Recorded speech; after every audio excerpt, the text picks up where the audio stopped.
Have an MSI B550M MORTAR Max Wi-Fi motherboard? If so, let's go ahead and update the BIOS together.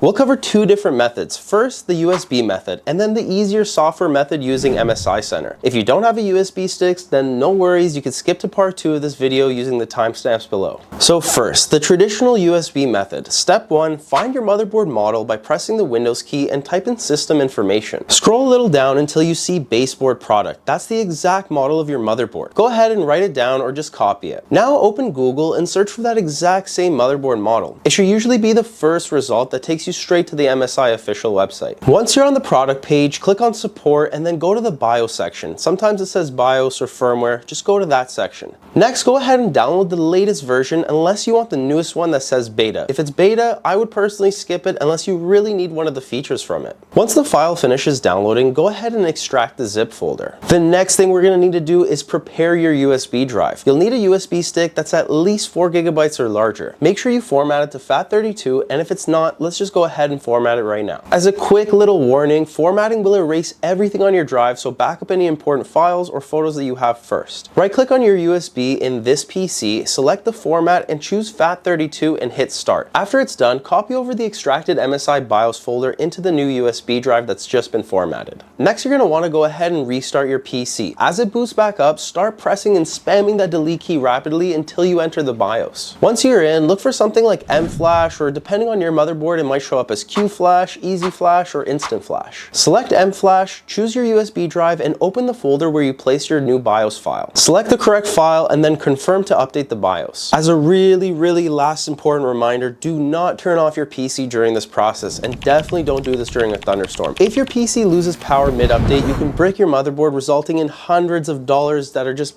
being thrown in the trash. Don't turn off your PC. The update usually takes about 5 to 10 minutes, and when it's done, your PC will just restart automatically with the new BIOS installed. You can go ahead and double check by going back into the BIOS and confirming that the version number matches the one that you downloaded. Now for part 2, this is the easier way. Just if you have a latest gen MSI motherboard, go through MSI Center. Also, it's really easy. If you don't have a USB, you could just do it this way. Step number 1, go to the Microsoft Store and type in MSI Center. You're going to want to go ahead and click the install button. Once MSI Center is open, go ahead and click the support tab at the top and then go to live update. Even though this exact part right now that we're going to talk about isn't related to BIOS, I still recommend before you update the BIOS, it's a good idea to check for any missing drivers. Click the scan now and install any updates it finds. But do yourself a favor and avoid any of the utilities or tools. Stick to the drivers only. Most of the other stuff is just unnecessary bloatware. Once all your drivers are updated, go ahead and click the Advanced tab. You'll see the latest BIOS version available for your motherboard. Sometimes you'll also see an LED firmware update. I recommend installing that after the BIOS update has been done because it helps you control all your lighting. Once you selected the BIOS update, go ahead and click Install. It'll make you restart your PC and the whole process will be done automatically for you. Again, don't touch anything or turn it off while updating. After your system boots back up into Windows, congratulations, you've just installed the latest BIOS for your MSI motherboard. And that's it for today's video. I really hope it helped you out. If it didn't, or you're having some trouble,